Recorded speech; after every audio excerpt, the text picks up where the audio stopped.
Good morning, students. Today we are going to see detailed architecture and overview of 8051 microcontroller. Up till now, we have seen the basic block diagram of microcontroller and difference between microprocessor and microcontroller. So we are going to see today following things like introduction, block diagram, pin diagram of 8051, register set, memory mapping, stack, IO programming, and applications. All these things we are going to look upon today regarding 8051 microcontroller. So before moving to the newer point, let's have a small discussion of what we have studied up till now. Up till now, we thought that microprocessor and microcontroller are different, and microprocessor is general purpose and microcontroller is task specific. So all this is correct, but have you ever imagined that without microcontroller, is there any gadget on our planet Earth? No.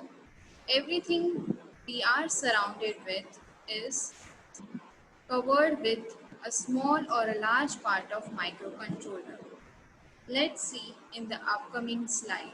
These are the few examples of microcontroller unit.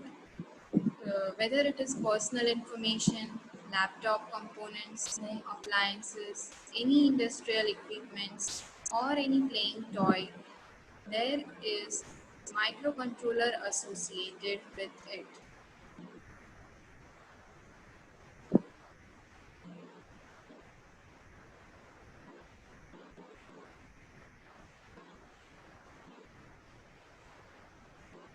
So any designer will think what type of controller he or she should use before designing any application. And for designing any application, you have to go through to the architecture, advantages, disadvantages, how to reduce cost of production and reliability of cost before selecting any microcontroller. So these are the factors which you have to focus while selecting any microcontroller board for designing any specific application. So this all we have studied it that microcontroller is a small computer. It has inbuilt processing unit which we call CPU, RAM, ROM, IO port, timer, serial port. All these are available on a single chip. Now we have various brands of microcontroller. Same way, how it is different from processor, we have also studied it that processor is just having the CPU part, while externally you have to connect RAM, ROM, IO port and other peripherals. While in controller, everything is given inbuilt on chip. So these are few points of difference between microprocessor and microcontroller, which we have already discussed. Just to revise your previous session, I have given this slide so you can look on this, and if you have any doubt you can ask me.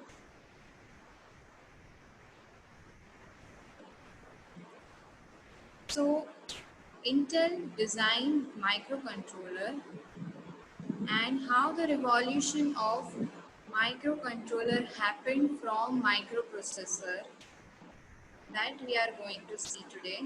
There are various brands of microcontroller. Many companies have designed microcontroller and its evolution has been done from many years, from 19th century we can say, based on size, based on the memory size, based on the instruction set architecture, and based on the power consumption. Various microcontrollers have been introduced by many companies in market. But in this subject of microcontroller and interfacing, we are going to study 8051 microcontroller only, and it is designed by Intel company. Here you can see types of microcontroller can be classified in two halves based on number of bits, number of memory devices, and based on the memory architecture or instruction set architecture.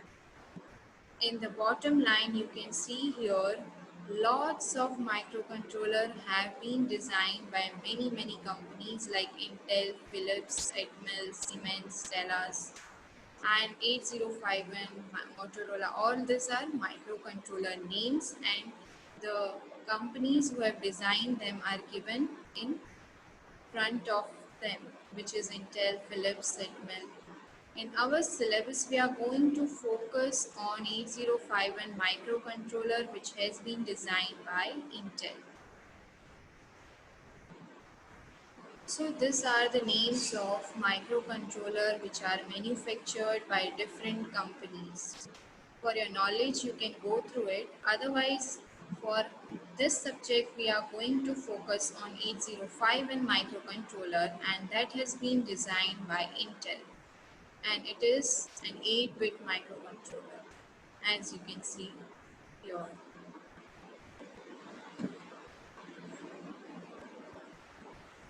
Okay, so this is the overview of 8051 microcontroller. See here many processors are there: 8031, 8051, 8052, 8751. Here comparison table has been given in terms of ROM, RAM size, number of timers available, number of input output pins, serial ports and interrupt sources available. Here there is a comparison done between four different types of microcontroller, and from this we are going to focus how 8051 is better among all, or what is the advantage of 8051 among all these four microcontroller. Now there are two types of microcontroller architecture. One is von Neumann architecture and other one is Harvard architecture. Von Neumann architecture is having a single memory for program as well as data. While in Harvard architecture, you have two different memory space. One is for program memory, other is for data memory. So this is the difference between two architectures. In von Neumann, you will have a single memory for program saving as well as for data storage. While in Harvard, you will have two different memory space for program as well as data. Now these are few important features of 8051. This we have discussed in our previous session: ROM, RAM size and number of input ports and timers available to you. So these are some basic features which you should know for 8051 microcontroller. Try to remember it. It can be asked in MCQ exam. So you must know this basic features of 8051. Now this is the block diagram of 8051 microcontroller. How many peripherals are available here you can see. It has RAM, ROM, counter, then IO ports. So 8051 board is having inbuilt all these peripherals available. No need of connecting extra peripheral. This is just the overview of 8051. The architecture we will see in the next upcoming slide. So this is the pin diagram of 8051 microcontroller. This is 8051 IC. It is a 40 pin IC. You can see here the integrated circuit of 8051 is having 40 different pins. Few pins are for input output port, few are for power supply, few are for connecting it with the transmitter receiver serial communication ports. So this we will see in detail as soon as we will start interfacing this 8051 with our hardware.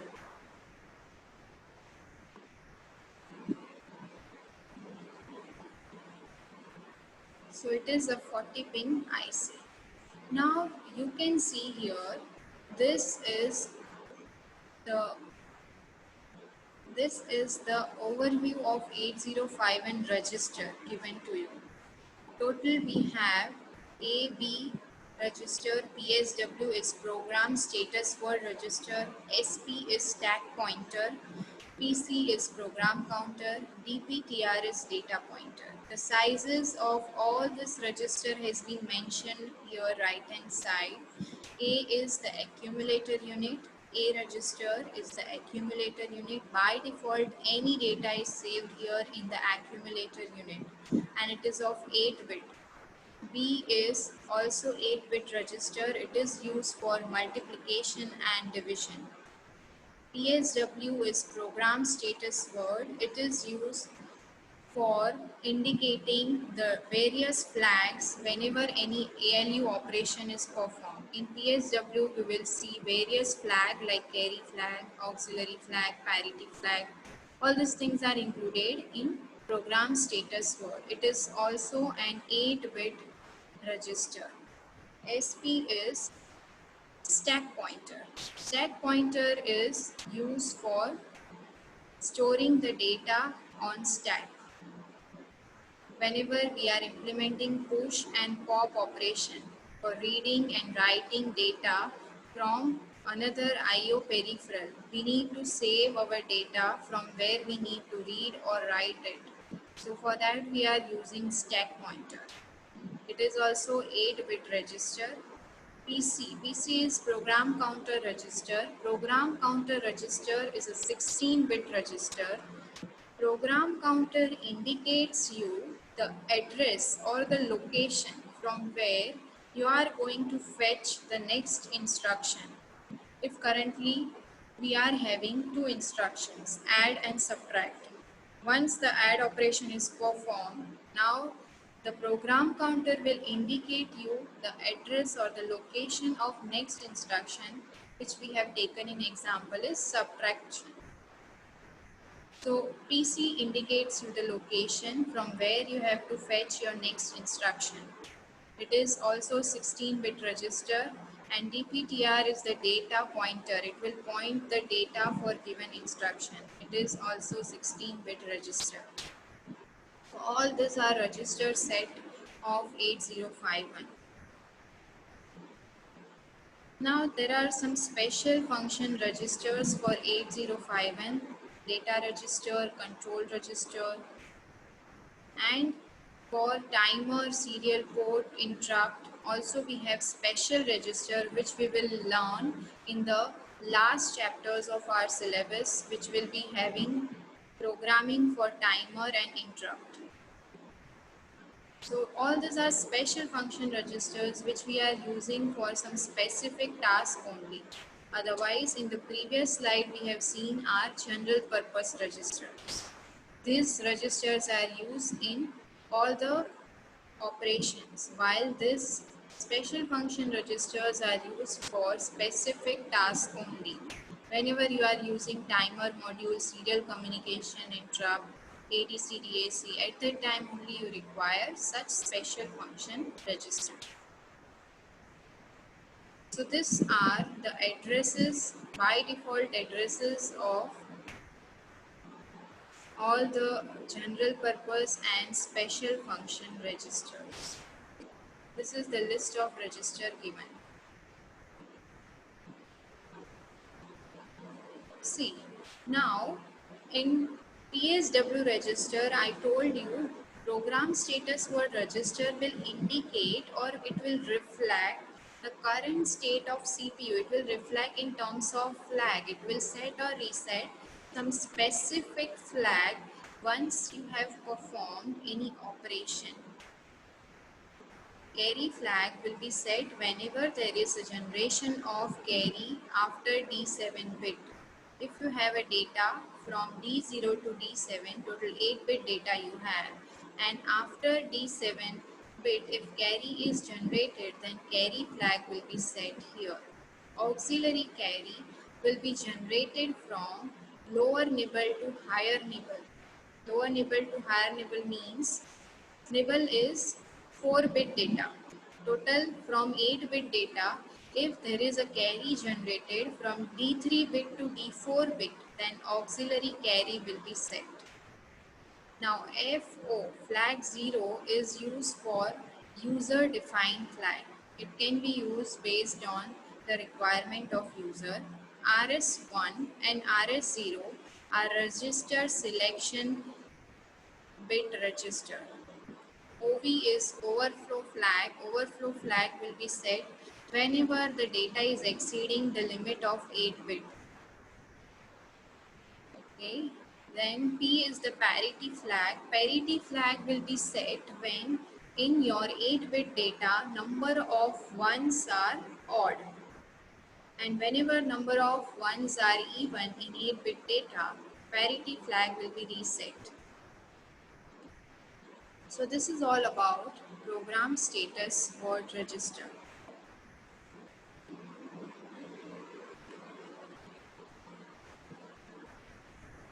These are the ports of 8051, which we will discuss in the next upcoming slide. For today, just keep it up to number of registers and overview of 8051.